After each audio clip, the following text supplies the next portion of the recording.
Good morning and welcome to your local Africa news. We have lots of great stories coming your way today. Our first story will be with Jessica Rosenberger interviewing an African journalist, Stacia Cherney. Off to you, Jessica. Hi, I'm Jessica Rosenberger, and I'm currently in Africa interviewing Stacia Cherney. So, my first question is, what are your thoughts on the population growth? Well, more than half of the world's population growth between now and 2050 is expected to occur in Africa. Do you know what the population is right now? The population right now is about 1.2 billion people. By 2050, Africa is supposed to have 1.3 out of the 2.4 billion people added to the planet. That's a lot of people. How is the world going to handle this? By then, we also hope to be able to travel and live on Mars so that we are able to help regulate the population. That's very interesting. I hope so too. Thanks. That was a great interview, Jessica. Now I'm here at the studio receiving word that the Nile River has just flooded. There have been huge amounts of rain. It is a record high with a total of about 15 inches of rainfall. The water levels have increased to the point of overflowing. Several homes have been damaged and lots of basements have been flooded. Some crops have also been ruined by the amount of precipitation, but we are hopeful that some can be saved. Back to you. Hi, and welcome back to the station where I'm here with my co-host, Lizzie Parker. We would like to add a few more words on the discussion that Jessica and Stacia just had in their interview. We believe that this whole plan to send people to Mars might not be so successful. Studies and experiments have shown that it's very risky and may not end well. We believe that a better solution would be to have more strict border policies so that we don't have to take the risk of sending people to Mars.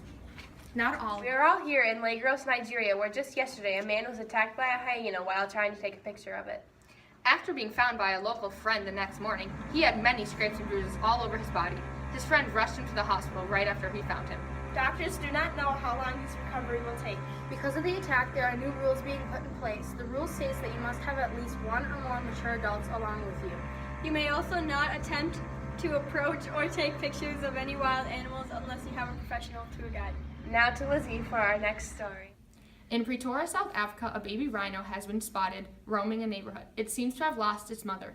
Please stay cautious and clear because it's wild and may be dangerous. If spotted, please call your local police or animal control. Now to a short video that a local resident sent in of the rhino.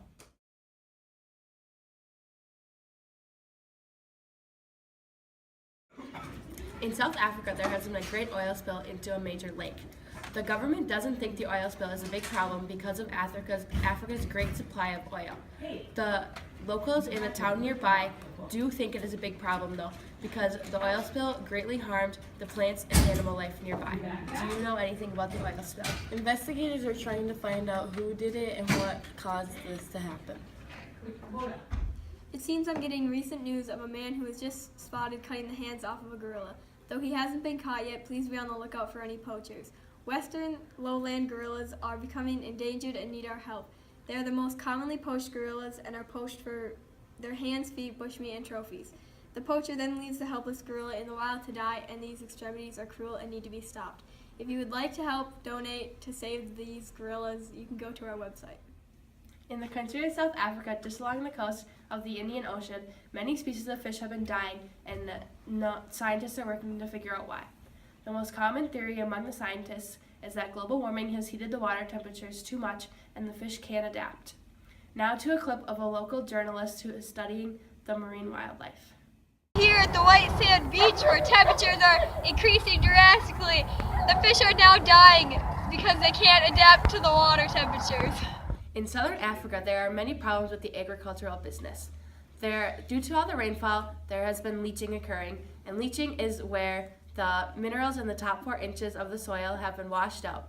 Due to the leaching, they need to use the slash and burn method, which is where you cut crops, lay them out on the fields to dry, and then burn them so the ashes can soak back into the soil. Do you have anything to add? Due to this leaching, lots of families are losing money from the overflow of the field. I'm currently off the coast of Lamu, Kenya, where it is currently 85 degrees. The high for today is 88, with a low of 81. It is sunny right now with a little bit of wind.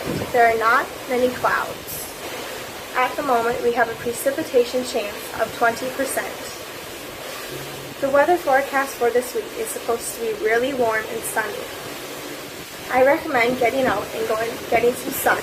This is it for the weather forecast. Thanks for watching your local African news. Be sure to tune in next week for more great stories. I'm Lizzie Parker. And I'm Bree Jensen. And most importantly, I'm Jessica Rosenberger.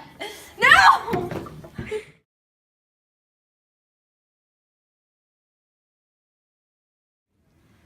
Thanks for watching your local African news.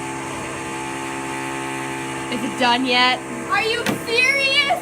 Take pictures of crap! Jessica. Nailed it again. Yeah, wait, you have to wait. Investigators are trying to